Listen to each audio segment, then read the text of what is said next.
Hotel room, dim light. Foreign city humming beneath the window like a restless animal. I stare at my phone. I shouldn't feel dread, she was supposed to love me. But dread has a smell, and tonight it sits beside me like a quiet stranger, whispering, "Call her." So I do.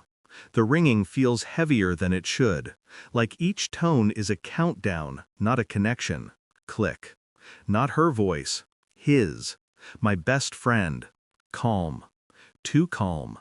She's busy right now, she'll call you later. Behind him, soft laughter. Hers. Familiar. Intimate. A dagger disguised as a memory. For a second, I forget how to breathe. I hear a rustle, a muffled whisper, a soft hush of sheets. Too much truth in too little sound. My pulse doesn't spike. No shouting. Ice replaces blood. My heart simply slows. I exhale once. Cold. Controlled. Keep her. She's your problem now. Silence. Sharp. Beautiful. His breath caught like guilt trapped in a throat. I end the call. I do not break. Emotion is a currency, and tonight I do not spend a single penny. Morning tastes metallic. Airports always smell like exhaustion and disinfectant, but today it smells like endings. My phone buzzes repeatedly. Her name. Unanswered. Ignored.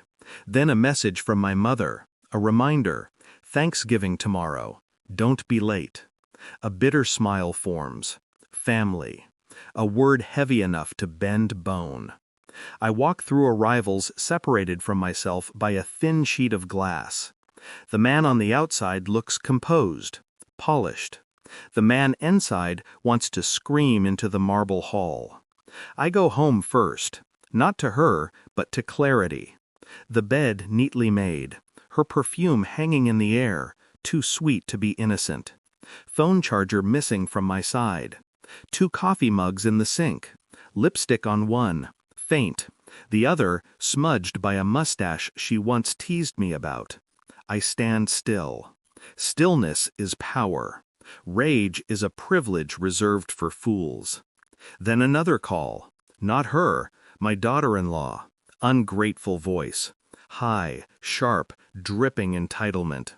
If you want to join Thanksgiving, come wash the dishes. She thinks I'm weak. She thinks I will beg for belonging.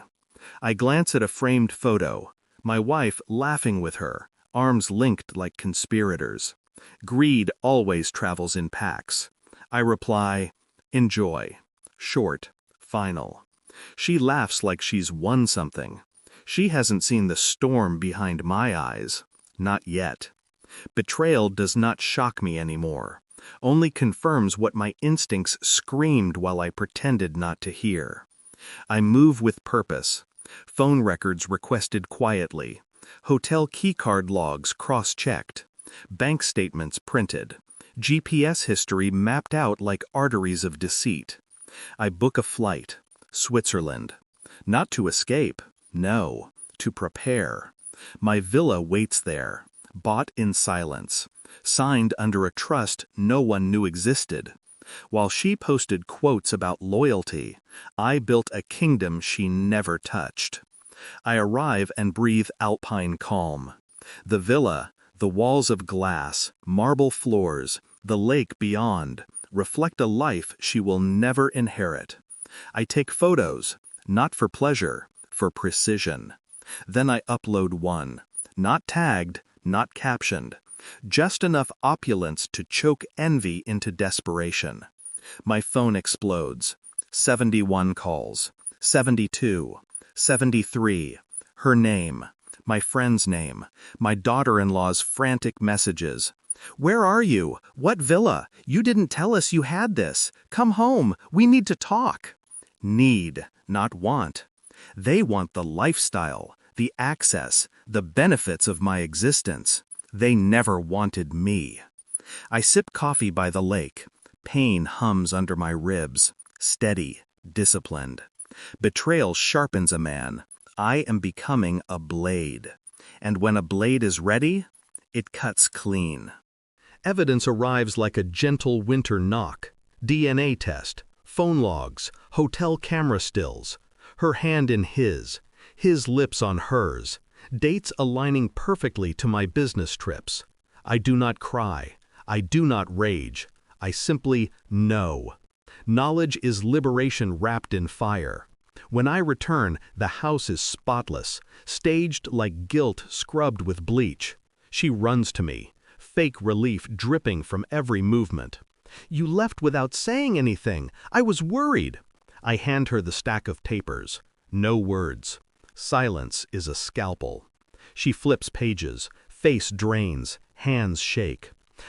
I can explain." No, she can't. Truth doesn't take prisoners.